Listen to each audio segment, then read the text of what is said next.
Hello friends, today our topic is social indicators of development यानी विकास के सामाजिक सूचक। बहुत ही महत्वपूर्ण टॉपिक है एकेडमिक एग्जाम्स और कंपटीशन एग्जाम्स के लिए। आइए दोस्तों इसको समझने का प्रयास करते हैं।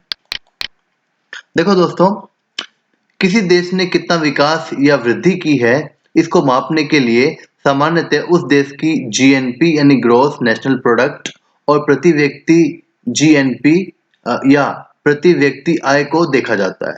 ठीक है, मतलब किसी देश ने कितना डेवलपमेंट किया है, कितनी ग्रोथ की है, इसका अगर पता लगाना होता है तो सामान्यतः लोग जो इकोनॉमिस्ट होते हैं वो क्या करते हैं कि उस देश की नेशनल इनकम कितनी है, पर कैपिटा इनकम कितनी है, जीएनपी कितनी है, इसको देखते हैं। और अगर किसी देश में ये GNP, GDP, per capita income ज़्यादा होती है, अधिक होती है, तो उस देश को विकसित देश कहा जाता है। और किसी देश में अगर ये कम होते हैं तो उसको अल्प विकसित या विकासशील देश माना जाता है।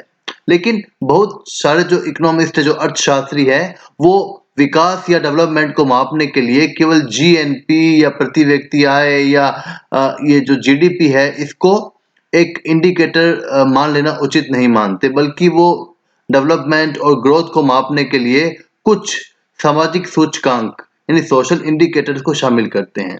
मतलब सामान्यतः लोग क्या मानते हैं कि भाई किस देश ने कितना ग्रोथ किया है, कितना डेवलपमेंट किया है, तो इसके लिए वो ये देख केवल वहाँ की जीडीपी, जीएनपी और पर कैपिटा इनकम प्रति व्यक्ति आय को देखते हैं। अगर वो ये ज़्यादा है तो वो डेवलप्ड है, नहीं है तो वो अंडर डेवलप्ड है। लेकिन बहुत सारे अर्थशास्त्री ऐसे भी हैं जो अ, किसी देश ने कितना विकास किया है, कितनी वृद्धि की है, या वो विकसित देश है या विकासशील देश है, केवल जीएनपी और प्रति व्यक्ति आय को इसका इंडिकेटर्स मानना वो सही नहीं मानते हैं, बल्कि इसमें कुछ और इंडिकेटर्स को वो शामिल करते हैं। तो जो उन्होंने नए इंडिकेटर्स बताए हैं या जो कुछ और इंडिकेटर्स बढ़ा दिए गए हैं कि भाई डेवलपमेंट और ग्रोथ को देखने के लिए विकास कितना किया है या वृद्धि कितनी की है, अगर इसको जानना है तो कुछ और सोशल इंडिकेटर्स को भी देखना पड़ेगा। तो उन्होंने सोशल इंडिकेटर्स बनाए हैं, विकास के सामाजिक सूचक बोलते हैं इसको। देखिए, सामाजिक सूचक यानी सोशल इंडिकेटर्स को बेसिक नीड्स ऑफ डेवलपमेंट यानी विकास की आधारभूत आवश्यकताएं भी कहते हैं। सामाजिक सूचकों में से कुछ इनपुट्स है तो कुछ आउटपुट है, यानी कुछ को आप मीन्स के रूप में लगाते हैं तो कुछ आपको रिजल्ट के रूप में मिलेंगे। ठीक है, सोशल इंडिकेटर्स ऑफ डेवलपमेंट हमको ये बताते हैं कि विभिन्न देशों को अपनी राष्ट्रीय आय या जीएनपी का एलोकेशन अलग-अलग क्षेत्रों में किस प्रकार से करना चाहिए, तथा इस बात का भी पता चल जाता है कि देश में किस-किस बेसिक नीड या सोशल इंडिकेटर्स की कमी है या अधिकता है। देखिए, जो ये सोशल इंडिकेटर्स बनाए गए हैं आजकल, जो ये सामाजिक सूचक बनाए गए हैं, एक तो इनका दूसरा नाम भी है बेसिक नीड्स ऑफ डेवलपमेंट यानी विकास की आधारभूत आवश्यकताएं भी इनको कहते हैं।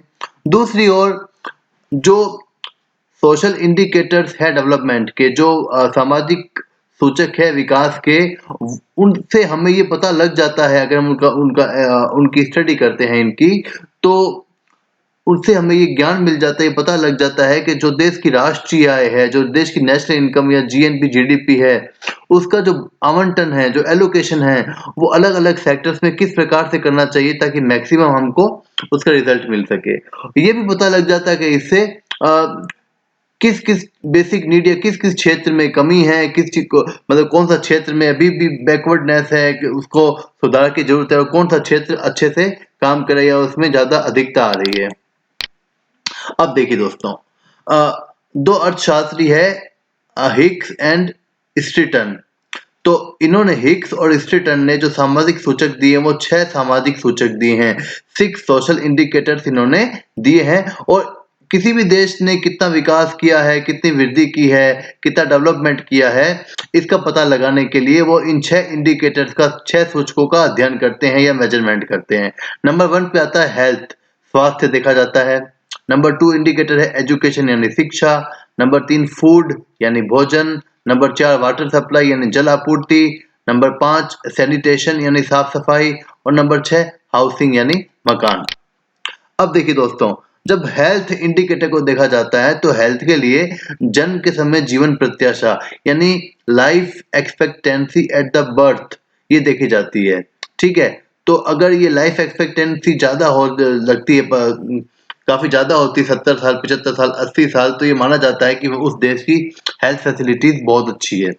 दूसरा है एजुकेशन यानी शिक्षा। देश की जनसंख्या का कितना प्रतिशत जो है वो प्राथमिक शिक्षा हेतु नामांकित हुआ।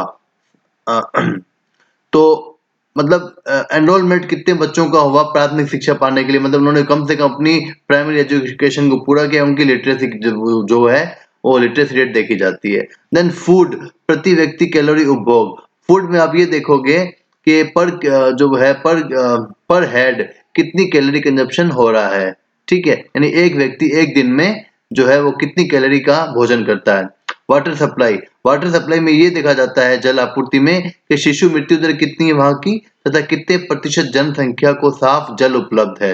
यानी अगर जो जल है, जो पानी है, अगर साफ सुथरा आता है तो शिशु मृत्यु दर कम मिलेगी आपको, बिकॉज बहुत सारी बीमारियां पानी से ही होती है। और अगर ये शिशु मृत्यु दर कम है मतलब वहां का पानी काफी साफ सुथरा आता है। देन मतलब वाटर जो सप्लाई है काफी अच्छी आ रही। देन जनसंख्या कितने परसेंट जनसंख्या को जो है वो साफ सुथरा पीने के लायक अच्छा पानी उपलब्ध है। देन सैनिटेशन यानी साफ सफाई, शिशु मृत्यु दर तथा कितने प्रतिशत जनसंख्या को सफाई व्यवस्था उपलब्ध है। सैनिटेशन साफ सफाई से भी जो है वो शिशु मृत्यु दर संबंधित होती है, बिकॉज जहाँ पे साफ सफाई कम होती है वहाँ पे शिशु मृत्यु दर बेसिकली ज्यादा मिलेगी आपको। और इसमें ये देखते हैं सैनिटेशन में कि एक तो इन्फेंट मोर्टेलिटी रेट कितना है, और दूसरा कितने परसेंट जनसंख्या ऐसी है जिसको जो सैनिटेशन की सुविधा मिल रही होती है। देन हाउसिंग यानी मकान, कितने प्रतिशत जनसंख्या के पास खुद का पक्का मकान है, ठीक है। आइए अब देखिए जो विकास के सामाजिक सूचक बनाए गए हैं उसकी कमियां क्या रह गई। यानी जो इकोनॉमिस्ट, जो अर्थशास्त्री ये बोलते हैं कि किसी भी देश ने कितना विकास किया है, कितनी वृद्धि की है, विकसित है या वो देश विकासशील है, तो उसके लिए सोशल इंडिकेटर्स या सामाजिक सूचक को देखते हैं। लेकिन इनमें भी कुछ कमियां हैं। क्या कमियां, देखिए। अलग अलग अर्थशास्त्रियों ने विकास को मापने के लिए भिन्न भिन्न सूचक प्रयोग किए हैं।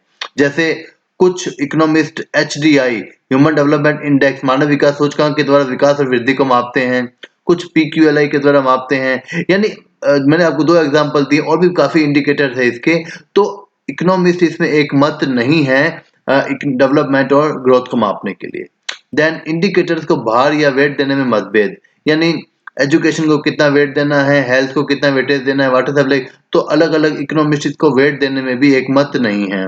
तीसरा, ये सामाजिक सूचक किसी देश में केवल वर्तमान कल्याण को दर्शाते हैं, भविष्य में नहीं दर्शाएंगे। देन इसमें वैल्यू जजमेंट शामिल है।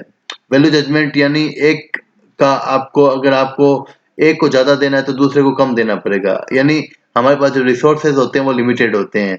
अगर आप एक सेक्टर में ज्यादा पैसा, अगर हेल्थ में ज्यादा पैसा खर्च करोगे तो फिर एजुकेशन में पैसा कम खर्च होता है। देन देखिए ज्यादातर सूचक इनपुट्स है, आउटपुट नहीं है, तो ये इसकी कमियां हैं। तो दोस्तों ये जो टॉपिक है आप इसको लाइटली मत लेना, ये बहुत इंपॉर्टेंट टॉपिक होता है। देखने में लगता है बहुत इजी है या अजीब सा टॉपिक है, लेकिन दोस्तों ये मैं बताऊं आपको, IAS, RAS, MA economics, BA और दूसरी काफी परीक्षाओं में ये टॉपिक आ चुका है। तो इसको आप वीडियो को जरूर ध्यान से देखिएगा, इसके नोट्स बनाइए। मैं वीडियो इसी तरीके से बनाता हूं ताकि आप नोट्स ही बना सकें। So thank you so much दोस्तों, and try to subscribe my channel also.